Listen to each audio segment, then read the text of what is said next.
Hello friends, fixed ஆப்பில் நம்மளுடைய photo எப்படி மாஸ் எடிட் பண்ணலான்னு இந்த வீடியோவில் பார்க்கலாம். ஃபிக்ஸட் ஆப்பை ஓப்பன் பண்ணுங்க.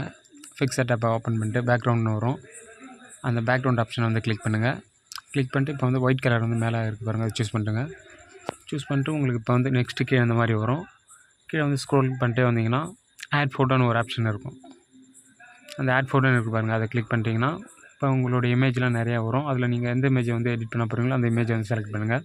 செலக்ட் பண்ணிட்டு மேலே ஆட் ஒன்று இருக்கு பாருங்கள், அதை கிளிக் பண்ணிக்கோங்க. இப்போ இந்த இமேஜை வந்து கீழே வந்து ஸ்க்ரோல் பண்ணிட்டே வந்தீங்கன்னா கட் அவுட்னு ஒரு ஆப்ஷன் இருக்கும். அதை கிளிக் பண்ணுங்கள். கிளிக் பண்ணிட்டு கீழே பர்சன் இருக்குது பாருங்கள், அதை கிளிக் பண்ணிடுங்க. இப்போ நெக்ஸ்ட் இந்த இமேஜை வந்து இந்த மாதிரி ரெட் கலர் ஆனதும் இப்போ மேலே இருக்கிற கிளிக் பண்ணிட்டு இந்த ஃபோட்டோவை வந்து இப்போ நான் எரேசர் பண்ணுற மாதிரி எரேஸ் பண்ணுங்கள். எரேஸ் கிளிக் பண்ணிட்டு இந்த எரேசரை கிளிக் பண்ணிட்டு உங்களுடைய ஃபோட்டோ இமேஜை வந்து நீங்கள் ஜூம் பண்ணிக்கோங்க. அப்போ தான் எதெல்லாம் வந்து தேவையில்லாமல் இருக்கோ அதெல்லாம் வந்து நீங்கள் எரேஸ் பண்ணுறதுக்கு ஈஸியாக இருக்கும். ஃபுல்லாக ஜூம் பண்ணி நீங்கள் எரேஸ் பண்ணுங்கள். அப்போ தான் வந்து ஃபோட்டோ க்ளீனாக கிடைக்கும் உங்களுக்கு. உங்களுக்கு ஓகேனா இப்போ நீங்கள் மேலே இருக்கிற டிக்கை வந்து கிளிக் பண்ணிக்கலாம்.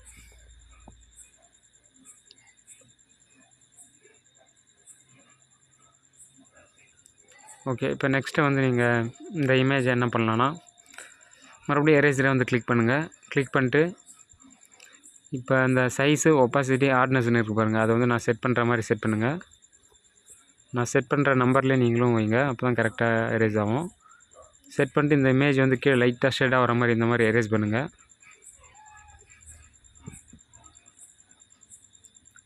ஓகே, இந்த மாதிரி எரேஸ் பண்ணிட்டு இப்போ மேலே இருக்க டிக்கை வந்து கிளிக் பண்ணிடுங்க.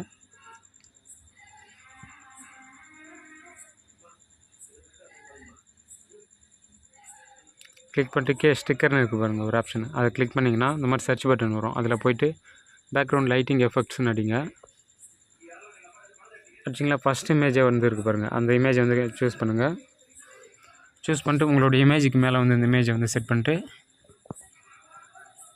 இப்போது அந்த மேலே டிக் இருக்குல்ல, அது கீழே டபுள் லேயர் இருக்குது பாருங்கள், அதை கிளிக் பண்ணுங்கள். கிளிக் பண்ணிட்டு அந்த ஃபஸ்ட் லேயர் வந்து கிளிக் பண்ணிங்கன்னா மூவ் டவுன் ஒரு ஆப்ஷன் இருக்கும், அதை கிளிக் பண்ணிங்கன்னா உங்களுடைய இமேஜ் வந்து இப்போ மேலே வந்துடும். இப்போ உங்களுடைய இமேஜோ இல்லைனா பேக்ரவுண்ட் இமேஜோ வந்து நீங்கள் வந்து அட்ஜஸ்ட் பண்ணணுன்னு நினச்சா அந்த டபுள் லேயர் இருக்குல்ல, அதை வந்து கிளிக் பண்ணுங்கள். கிளிக் பண்ணிட்டு இப்போ நீங்கள் எந்த இமேஜை வந்து அட்ஜஸ்ட் பண்ண நினைக்கிறீங்களோ அதை கிளிக் பண்ணிங்கன்னா அந்த இமேஜ் மட்டும் உங்களுக்கு மூவ் ஆகும். இப்போ நீங்கள் வந்து அந்த இமேஜை மட்டும் கிளிக் பண்ணிட்டு அட்ஜஸ்ட் பண்ணிக்கலாம். மறக்காமல் நம்ம வீடியோவை வந்து ஸ்கிப் பண்ணாமல் பாருங்கள், அப்போ தான் உங்களுக்கு ரொம்பவே ஈஸியாக புரியும் எப்படி எடிட் பண்ணலான்னு. இப்போ நெக்ஸ்ட் வந்து கீழே வந்து டெக்ஸ்ட்டுன்னு ஒரு ஆப்ஷன் இருக்குது பாருங்கள், அதை கிளிக் பண்ணுறங்க. கிளிக் பண்ணிட்டு இப்போ உங்களுடைய நேமை வந்து என்டர் பண்ணிக்கோங்க. நேமை செலக்ட் பண்ணிட்டு இப்போ கீழே வந்து ஸ்ட்ரோக்னு ஒரு ஆப்ஷன் இருக்கும், அதை கிளிக் பண்ணிக்கோங்க. அதை கிளிக் பண்ணிட்டு இப்போ நான் செலக்ட் பண்ணுற கலரை வந்து சூஸ் பண்ணுங்கள். க்ரே கலரை வந்து சூஸ் பண்ணிட்டு அந்த அமௌண்ட்டும் இருக்குது பாருங்கள், அதை வந்து இன்க்ரீஸ் பண்ணுங்கள். ஃபுல்லாக 100 வச்சுக்கோங்க. இப்போ ஃபாண்ட்டை வந்து கிளிக் பண்ணிட்டு இந்த மாதிரி ஸ்க்ரோல் பண்ணிட்டே போங்க. நான் செலக்ட் பண்ணுற ஃபாண்ட்டை வந்து நீங்களும் வந்து செலக்ட் பண்ணுங்கள். இந்த ஃபாண்ட் நல்லாயிருக்கும். இந்த ஃபாண்ட்டை செலக்ட் பண்ணிட்டு மறுபடியும் அந்த ஸ்ட்ரோக்னே இருக்குல்ல, அதே கிளிக் பண்ணுங்கள். அந்த க்ரே கலரை கிளிக் பண்ணிட்டு இப்போ வந்து ஃபுல்லாக இன்க்ரீஸ் பண்ணுறேங்க அந்த அமௌண்ட்டுன்றத. ஓகே, இப்போ பேக்ரவுண்டுக்கு ஏற்ற மாதிரி இருக்கும் உங்களுடைய நேம் வந்து. இப்போ ஓகேனா நீங்கள் மேலே இருக்கிற வந்து டிக்கை வந்து கிளிக் பண்ணிக்கலாம்.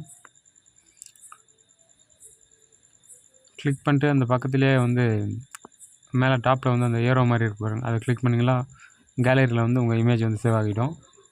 இப்போ நெக்ஸ்ட் வந்து கீழே டூல்ஸ்னு இருக்குது பாருங்கள், அதை கிளிக் பண்ணிட்டு அட்ஜஸ்ட்னு ஒரு ஆப்ஷன் இருக்குது பாருங்கள், அதை கிளிக் பண்ணிங்கன்னா 4-5 ஆப்ஷன் வரும். அதில் வந்து சேச்சுரேஷன் ஒரு ஆப்ஷன் இருக்கும், அதை வந்து லைட்டாக இன்க்ரீஸ் பண்ணிக்கோங்க, ஒரு 20 செட் பண்ணிங்கன்னா இப்போ உங்களுடைய இமேஜ் வந்து பார்க்குறதுக்கு ரொம்பவே நல்லாயிருக்கும். தேங்க்ஸ் ஃபார் வாட்சிங். அப்படியே நம்ம சேனல்லையும் சப்ஸ்கிரைப் பண்ணிக்கோங்க.